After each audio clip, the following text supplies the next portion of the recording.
दोस्तों नमस्कार। आप ये न्यूज़ है वो 90 डिग्री प्लेटफॉर्म के साथ हैं, देख रहे हैं। मैं प्रवीण अहलावत हूँ। कई दिनों से इस चीज़ का इंतज़ार था हरियाणा की जनता को कि दिल्ली में कांग्रेस की जो विधायक दल की बैठक होने वाली है तो कम से कम उसमें बहुत कड़े फैसले हैं वो लिए जा सकते हैं।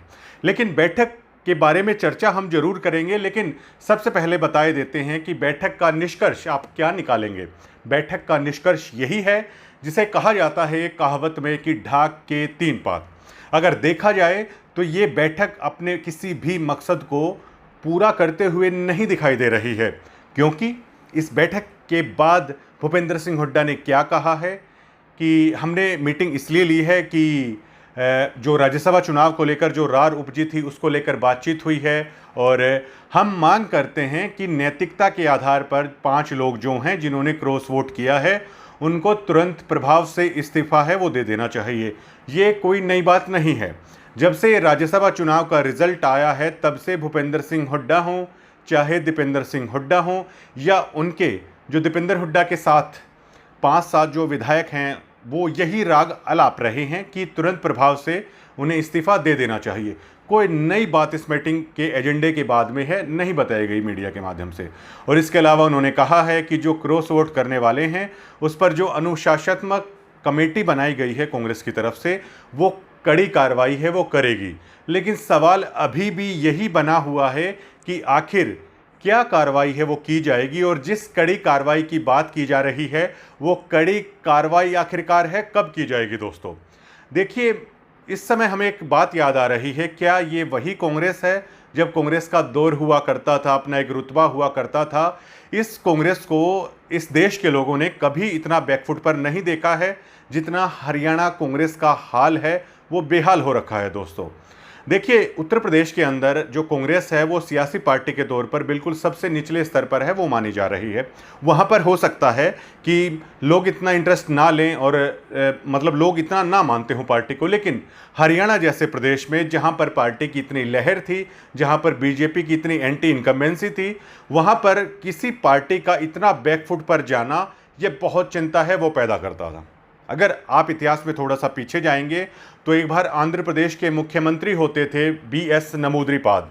उनकी बहुमत की सरकार को इंदिरा गांधी ने गिरा दिया था। दोस्तों एक वक्त ये कांग्रेस वो होती थी और कांग्रेस जानी जाती थी हमेशा, अगर वो नंबरिंग में अगर कम रह गई, चुनाव का जो रिजल्ट है वो अगर मेजोरिटी में कांग्रेस में नहीं आया तो कांग्रेस माहिर मानी जाती थी और कांग्रेस के जो नेता हैं वो बहुत खिलाड़ी होते थे इस खेल के, दूसरी पार्टियों को तोड़कर है वो अपनी सरकार बना लेते थे। लेकिन आज ये वही कांग्रेस है, इसको समझ में नहीं आ रहा है कि उसी की ट्रिक है उसी पर लगाई जा रही है और जो ये भंवर पैदा हुआ है राजनीति का इससे कैसे निकला जाए है कांग्रेस को आज कुछ समझ में नहीं आ रहा है जब कांग्रेस के साथ ऐसा हो रहा है। और मीटिंग में अगर आप गौर फरमाएंगे तो केवल 30 विधायक हैं वहाँ पर पहुँचे हैं। यहाँ पर विनेश फोगाट नहीं है और पूजा चौधरी हैं, वो भी प्रेजेंट है मीटिंग के अंदर नहीं रही, उनकी भी एब्सेंट है यहाँ पर लगी। हरियाणा के लोगों को कब आखिरी बार याद होगा कि कांग्रेस की विधायक दल की मीटिंग हुई है और उसमें पूरे के पूरे कांग्रेस के जो MLAs हैं वो वहाँ पर पहुँचे हैं। शायद आप कहेंगे कि हमें याद नहीं है। बिल्कुल आपकी बात सही है, किसी को याद नहीं है कि कांग्रेस ने कब मीटिंग बुलाई विधायक दल की और उसमें सारे लोग हैं वो शामिल हो गए। देखिए सवाल कब खड़े होते हैं, बहुत सारे लोग ऐसे हो सकते हैं जो 90 डिग्री की इस बात से असहमत हो सकते हैं, बहुत सारे कांग्रेसी। लेकिन हम ये जानना चाहते हैं कि इस राज्यसभा चुनाव से पहले जब विधायक दल की कोई भी मीटिंग बुलाई गई तो इनके विधायक हैं जो प्रेजेंट नहीं रहते थे, मीडिया ने सवाल उठाया तो कांग्रेसियों को ही लगता था कि मीडिया बेवजह है ये सवाल कर रही है। इसी तरह आज भी हुआ है, केवल 30 लोग वहाँ पर मौजूद हैं, 32 लोग आज भी वहाँ पर मौजूद नहीं हैं, बेशक से 5 लोगों ने क्रॉस वोट किया हो और हुड्डा साहब भी नहीं जानते हैं और शायद 4 लोग आज भी ऐसे वहाँ पर मौजूद हैं जिन्होंने गुनाह उतना ही किया है जितना इन 5 लोगों ने क्रॉस वोट करके किया है। उससे ज़्यादा गुनहगार तो वो 4 लोग हैं जिन्हें वोट डालना तक नहीं आता। बेशक से वो ये दावे कर लें कि उनकी वोट को जानबूझकर रद्द है वो किया गया है। कांग्रेस हमेशा हार का बहाना कभी EVM पर लगा देती है, कभी इस तरह लगा देती है, लेकिन 5 लोगों से ज़्यादा गुनहगार वो लोग हैं जिन्हें जनता चुन रही है और क्या उन्हें एक वोट तक नहीं डालना आता, वो सामने आने चाहिए वो चेहरे भी कि इतने अनएजुकेटेड विधायक उस क्षेत्र की जनता चुन रही है, लेकिन जैसे तैसे करके उन लोगों को बिल्कुल बचा लिया गया है, उनका जिक्र तक नहीं है। और जो एक कमेटी पर कमेटी हैं वो हो रही हैं, मीटिंग पर मीटिंग की बात हो रही है। राजनीति में इसे कहा जाता है कि धीरे धीरे करके इस मामले को शांत है वो कर देना है। उड़ीसा में तुरंत प्रभाव से 3 विधायकों को कांग्रेस ने निलंबित कर दिया और जैसे कि आज उम्मीद थी कि इस मीटिंग के अंदर है कम से कम मल्लिका अर्जुन खड़गे हैं वो शामिल हो सकते हैं, लेकिन ऐसा कुछ नहीं हुआ। और अगर दिल्ली में यही एजेंडा रखना था तो ये मीटिंग दिल्ली की बजाय चंडीगढ़ में है वो बुलाई जा सकती थी, लेकिन हरियाणा भवन के अंदर जो ये मीटिंग हुई है ये केवल एक मजाक का पात्र बनकर रह गई है। हरियाणा की राजनीति में अगर कांग्रेस की तरफ से अगर बात करें तो एक ऐसा वैक्यूम पैदा हो गया है कांग्रेस के अंदर जिसमें जो स्थिति है उनके नेताओं की वो अविश्वास से भरी हुई है, जो अस्थिरता के माहौल से भरी हुई है और जिसमें कोई भी एक दूसरे पर भरोसा नहीं कर पा रहा है। और कहीं ना कहीं ये राजनेता खुद को लेकर अब असुरक्षित हैं वो महसूस करने लगे हैं, क्योंकि लंबे समय से विपक्ष के अंदर है बैठते आ रहे हैं ये जितने भी राजनीतिक चेहरे हैं, और हर कोई चाहता है कि अगर सरकार बनती है, जिसका आपकी बात बहुत बेहतरीन मौका था। राजनीति में जो भीड़ है या राजनीति में अगर आप अपने सपोर्टर उन्हें कहेंगे या राजनीति में जो लोग किसी के साथ जुड़ते हैं वो मुट्ठी के अंदर एक रेत होता है, वो उस तरीके से होते हैं दोस्तों। कभी भी ये जनता है वो किसी के साथ स्थायी रूप से है वो नहीं रहती है। मुट्ठी के अंदर वो रेत है वो धीरे धीरे सरकती रहती है और उसे दूसरी रेत के साथ मतलब अन्य नए लोगों के साथ भरने का प्रयास है वो किया जाता है, लेकिन ये केवल एक समय के लिए राजनीति में होता है। आखिरी फलसफा इसका यही निकलता है, आखिरी रिजल्ट, कि वो रेत धीरे धीरे मुट्ठी से फिसल जाती है। मतलब ये सारे लोग हैं वो आपके पास से तितर बितर हो जाते हैं, दूसरों के साथ जुड़ जाते हैं या अन्य राजनीतिक दलों में चले जाते हैं। कुछ ना कुछ कांग्रेस के साथ ऐसा ही हो रहा है कि बहुत सालों से ये सत्ता की दहलीज से दूर हैं, और अब जो हो रहा है उससे तो कहा नहीं जा सकता कि ये पार्टी कभी बीजेपी को टक्कर भी है वो दे पाएगी।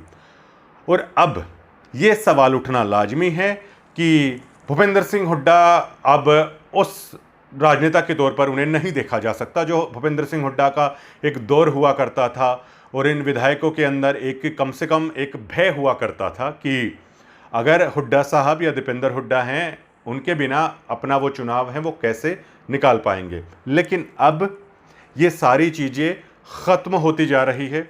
अगर इनके इलाके की भी बात की जाए तो दीपेंद्र हुड्डा की लोकसभा की जो गतिविधियां हैं ना उसे आप पूरी तरीके से शून्य कह सकते हैं।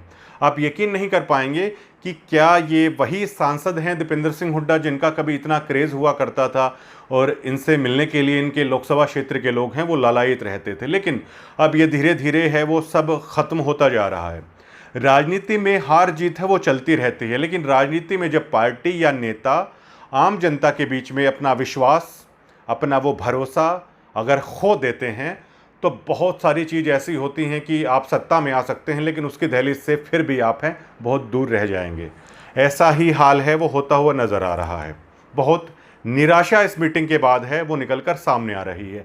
लेकिन इस मीटिंग से अगर आप कुछ निकालना चाहेंगे तो वो ये है कि इन 30 लोगों को बुलाया गया है, तो कम से कम ये तय हो चला है कांग्रेस में कि ये 5 लोग अब इस तरीके से रहेंगे। इसमें से हालांकि मेवात के विधायक संकेत दे रहे हैं कि वो चुनाव में जा सकते हैं, हो सकता है ऐसा, लेकिन ये भी जल्दबाजी में नहीं होगा, इसमें कुछ समय लग सकता है।